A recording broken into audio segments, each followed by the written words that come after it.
Es increíble pensar que unas criaturas tan adorables y entrañables como lo son los pitufos hayan llegado a ser blanco de polémicas en tantas ocasiones desde su creación en 1958. Las criaturas azules y trabajadoras que huían de Gargamel y Azrael, a las que el autor de historietas Pello dio forma hasta su muerte en el 92, no se han librado de diferentes acusaciones, polémicas y diferentes teorías conspiranoicas que han manchado la reputación de estos simpáticos duendecillos con el paso de los años. O bueno, tal vez no, pero sí que es cierto que en ciertas épocas sí que pasó. Así que sí, hoy vamos a hablar de algunas de las polémicas más conocidas de estos personajes que formaron parte de mi infancia y de paso nos vamos a reír un poco de ellas, porque hay que reírse de todo, ¿no?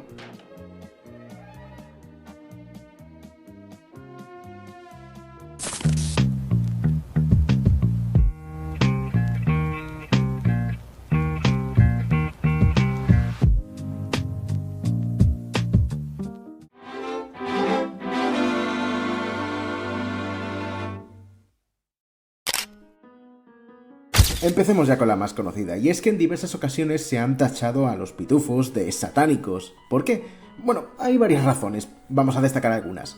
Para empezar, se dice que 7 de los pitufos más destacados de la serie representan a los 7 pecados capitales del cristianismo. Pitufina la lujuria, fortachón la avaricia, filósofo la soberbia, goloso la gula, gruñón la ira, perezoso la pereza y vanidoso la envidia. También relacionado con el satanismo a los diferentes cantos y bailes que han hecho estas criaturas a lo largo de los diferentes formatos. Creo que de hecho lo más reconocido es las escenas de baile de la serie animada, en donde vemos que están tomados de la mano y bailan alrededor de una fogata. También alguna celebración puntual en las viñetas, aunque vamos, esto también lo hacen ciertas tribus sin ningún motivo religioso, o eso tengo entendido. Otro de los más conocidos es que Gargamel no es un brujo, sino un sacerdote que vive en una iglesia en ruinas y que, bueno, su objetivo es acabar con el mal, es decir, con los pitufos. Pero encima también relacionaron el nombre de su gato, Azrael, con uno de los arcángeles de la muerte del judaísmo y el islam. Bueno, no sé. Relacionado con el brujo también tenemos al personaje de Baltasar, el padrino de Gargamel, que fue creado para la serie de Hanna-Barbera, y al que también suelen asociar con un obispo. Por supuesto, también hay teorías por ahí que asocian a Papá Pitufo con el diablo por ser el único que viste de rojo de toda la aldea. E incluso se dice que en algún momento de la serie animada se puede ver un pentagrama en su sillón, pero claro, no hay ninguna imagen demostrable. Y el hecho de que fuera por ahí haciendo pociones pues tampoco lo libró demasiado de las sospechas por supuesta brujería demoníaca. En una de las historietas clásicas de los pitufos, The Egg and the Smurf, el huevo y el pitufo, vemos que uno de los habitantes de la aldea envía a otro de esos integrantes al infierno por accidente, ya que ese no podía decidirse sobre qué pedirle al huevo mágico de Gargamel, así que literalmente le dijo, vete al infierno. Escena que por cierto no se adaptó en la serie animada de Hanna-Barbera. Y ojo con esta, en la década de los 80 hubo un rumor de que en Puerto Rico se habían avistado pitufos vestidos como demonios y haciendo todo tipo de ritos. Sí, en la vida real. Ya, claro, y Dragon Ball significa la bestia en venida y el Kamehameha es un maleficio del brujo Muten Roshi que pertenecía a la colonia satánica Milk. Ay, estas teorías eran muy populares cuando yo era niño y adolescente, de cuando comencé a navegar por internet, vamos, pero parece que con el tiempo las cosas han ido calmando. ¿O no? Bueno, he ido encontrando cosas nuevas como que los personajes son azules porque se asemejan al color de los bebés cuando eran encontrados fallecidos. ¡Tengo miedo! Como podéis ver, cualquier rasgo era un blanco más que perfecto para tirarle mierda a los productos que consumíamos de pequeños. Os juro que esta no la conocía, que esta nunca la había visto. Y eso que he visto mierda en internet, pero otra de las leyendas urbanas más conocidas de los personajes es su asociación con el Ku Klux Klan, más que nada por sus vestimentas, los típicos gorros que llevan y los pantalones blancos. Además de que su líder, Papá Pitufo, era el único que vestía de rojo, al igual que el líder de la Triple K, al que se le conoce también como Gran Dragón, por si os parece curioso, yo que sé. Tras haber visto que en la serie animada e incluso en algunos productos más recientes ha habido bichos de estos con ropas de diferentes colores o de otros tipos, por ejemplo, hay pitufos vestidos de granjero o de mecánico, pues no sé qué deciros. Es una acusación que se cae a pedazos, si es que se le puede llamar acusación, claro. Preparad el culo con esta, y lo de Toy Story es un nombre que le queda que ni pintado a este punto. Ahora veréis por qué. Cuando yo iba al instituto era muy de consumir leyendas urbanas, vídeos de mitos y creepypastas por internet. Era muy edgy, como podéis ver. Y de hecho, lo de relacionar a los pitufos con el satanismo era algo que veía cuando consultaba este tipo de historias por internet. Pero otra que era muy popular era el hecho de que, por la noche, Muchas de estas figuras, juguetes y peluches cobraban vida. Sobre todo se hablaba de peluches por una leyenda urbana que decía que en Venezuela, en la década de los 80, y teniendo en cuenta que la serie animada estaba pegando muy fuerte en ese entonces, una familia se encontró a su recién nacido asfixiado con un peluche de los pitufos. Hay diferentes versiones de esta historia, siendo una de las más populares una en la que dicen que el gato de la familia se quedó dormido en la cara del bebé y generando así su fallecimiento. Sí, esta es mi cara ahora mismo, en plan, ¿qué cojones? ¿Cómo se te va a sentar un gato en la cara? También hay acusaciones diferentes, pero yo me acuerdo de que cuando era más joven, la que más escuchaba por los diferentes vídeos con los que básicamente yo me reía en ese entonces, era la de que un peluche de estas criaturas le dio una bofetada a una niña. Esta se lo dijo a sus padres, ellos no la creyeron obviamente, y después, como la llamaban para comer o yo qué sé, y no respondía, pues se la encontraron fallecida y el muñeco bañado en su salsa de tomate. Ay, qué buenos tiempos. El internet de antes sí que era bueno. Te partías el culo con estas leyendas urbanas. Por lo que veo hacían de todo. Te pegaban, si los intentabas quemar no se derretían, hasta los que tenían accesorios inofensivos supuestamente te mataban con ellos. De todo. Lo curioso es que viendo comentarios por YouTube de vídeos relacionados con el tema, parece que eran rumores que se esparcieron bastante. Pero ya no eran solo los típicos que te contaban tus compañeros de clase o los que te contaba un hermano mayor para quitarte el sueño, sino que hay padres y hasta abuelas que aparentemente decían que esto era verdad. Por lo que veo, todas las acusaciones de muñecos demoníacos venían principalmente de zonas de Latinoamérica, pero rara vez venían de España u otros países. Yo por lo menos no he encontrado nada de, por ejemplo, países de habla inglesa, España o incluso en Francia o Bélgica. Y ahora que estoy hablando de Latinoamérica, fue un tema tratado en el programa Extranormal, un programa mexicano centrado en todo tipo de cosas paranormales o cosas así. También he leído por ahí que los muñecos estos pequeños se reunían y hacían ritos por la noche, o que salían de los típicos, ¿sabéis los papeles para decorar los cuartos? Pues también salían de ese material y acababan con sus víctimas. Por lo que veo, muchos de estos rumores resurgieron con el estreno de la película de 2011, y pese a que no he encontrado noticias de esto en otras partes del mundo, como os he comentado, sí que es cierto que me he topado con una wiki paranormal en la que habla de supuestos casos en los que estas criaturas acababan con tu vida. Pero paso de contároslo, os lo dejo en la descripción si queréis echarle un vistazo. Nos alejamos un poco ya de lo paranormal y satánico para ver una crítica más razonable, entre comillas, y que sin duda alguna sería blanco de funa en Twitter en estos tiempos. En 1959, Pello publicó una de sus primeras historietas largas de los personajes, Les Estrons Noirs o Los Pitufos Negros. En esta historia, una mosca desata el pánico en la aldea pitufa al morder a uno de los habitantes y generar una especie de pandemia que provoca que los pitufos pasen de ser azules a negros, que en vez de hablar solo digan guinap o una onomatopeya similar, o que quieran contagiar al resto de habitantes. Creo que ya podéis ver por dónde tiro, ¿no? En efecto, esta historia fue acusada de xenófoba y racista por eso, por el hecho de que los pitufos más violentos, irracionales y demás fuesen...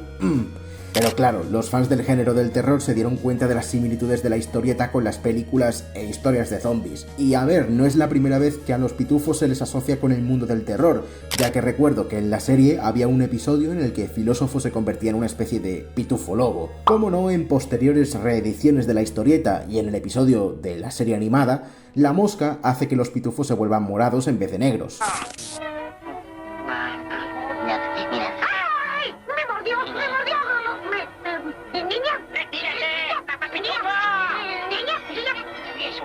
Tengo que encontrar otro remedio. A Pello y a sus criaturas azules nunca les faltaron las críticas. En este caso está relacionado a la supuesta semejanza que la aldea tiene con el comunismo.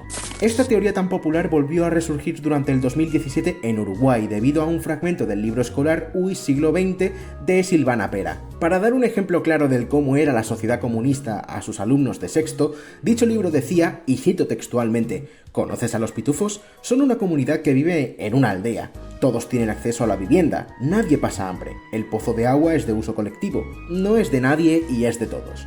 Todos tienen obligaciones con la comunidad, y así cada uno aporta con su trabajo y recibe del trabajo de los demás.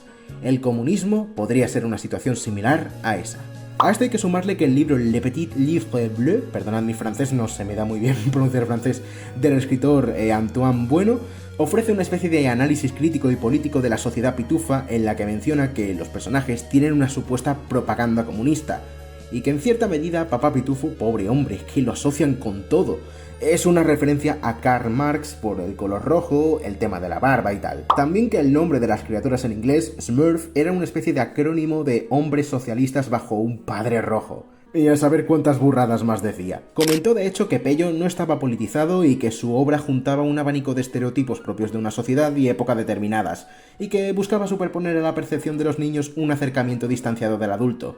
También he encontrado que decía que Gargamel recuerda una especie de caricatura antisemita, y también menciona que la historieta de los pitufos negros, la que hemos visto antes, era una de las pruebas de enaltecimiento de la pureza de sangre. Yo no sé si esto es gracioso, si es triste... Pero vamos, el hijo de Pello y actual responsable de las historietas y varios productos de los pitufos, Terry Culliford, declaró que todas estas acusaciones eran una locura y que era imposible discutir este tema de forma seria. Ay, querido Terry, si yo te contara lo que llevo visto hasta ahora...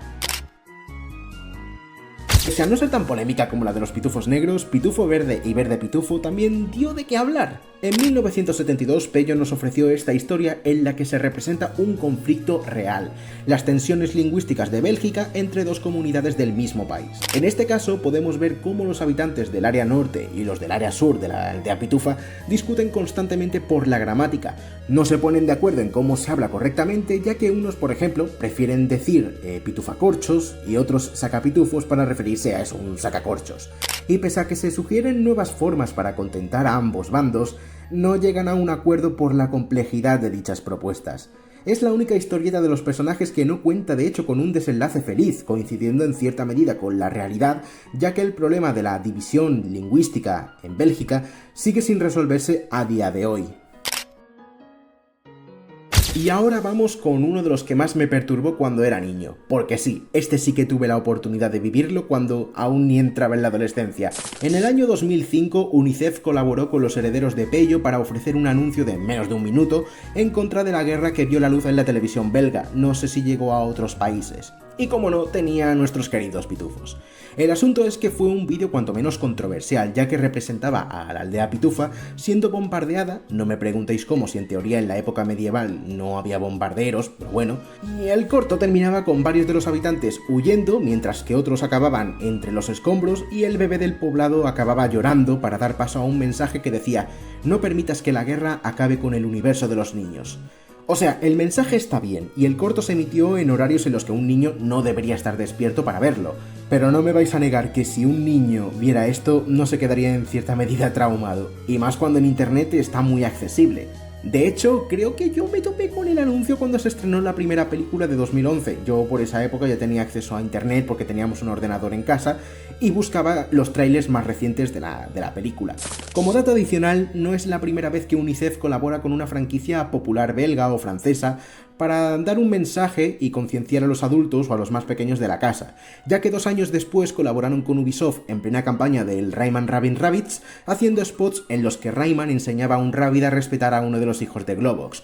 3 cortos la mar de simpáticos en los que Rayman enseña a los más pequeños que todos tienen derecho a la libertad de expresión, a una buena alimentación y a la educación. También hicieron una colaboración aquí en España, aprovechando el éxito de Asterix y Obelix al servicio de su majestad, en la que toda la recaudación de los cines estrella de Ávila que recaudaran por la película, pues iría destinada a los programas de UNICEF durante la época del Día del Niño.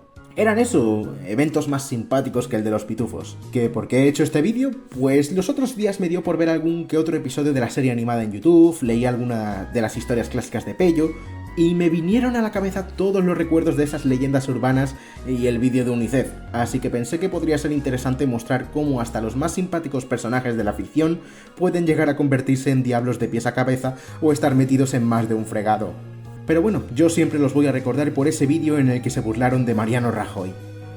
Joder, este no, el bueno. Era un presidente muy eficaz. Déjanos vivir en paz. Y tengo un programa a la mar de chulo. Te lo metes por el Ese sí, pero ya basta, que en este canal no hablamos de política y tampoco nos interesa. Y ya que estoy, quiero comentar que se me hace muy raro que no haya habido ninguna polémica con PETA, a diferencia de otras franquicias como por ejemplo con Pokémon, que incluso sacaron un juego Flash. Digo, teniendo en cuenta que en varias escenas de la serie animada o de las películas a Azrael le putean bastante, pues me extraña que no hayan hecho algo en contra de estos personajes. El caso es que al igual que muchos niños de los 2000, yo tuve la oportunidad de disfrutar de estas afables criaturas cuando echaban la serie en Toon Disney o en Boeing, o cuando mis padres me regalaron la PlayStation 3 con el juego de la segunda película. Y desde siempre me ha parecido curioso cómo los padres, o mejor dicho, la gente en general, podía hacer una montaña de un grano de arena con cualquier producto, incluso una serie infantil y que, bueno, son historias autoconclusivas y con buenos valores para los niños. Y cuando vi que había bastante más de lo que hablar, pensé que podría darle una oportunidad al tema y plasmarlo en forma de vídeo. Así de paso me daba un paseo por mis recuerdos, al igual que hice cuando reseñé las pelis de Zipizape, pero de forma ligeramente diferente. Así que bueno, ya me diréis qué os ha parecido todo esto, y ya sabéis, a pitufar siempre. Perdón, ya nos pitufaremos en un próximo Pitufi vídeo. Y os den... estoy mal. Nos vemos.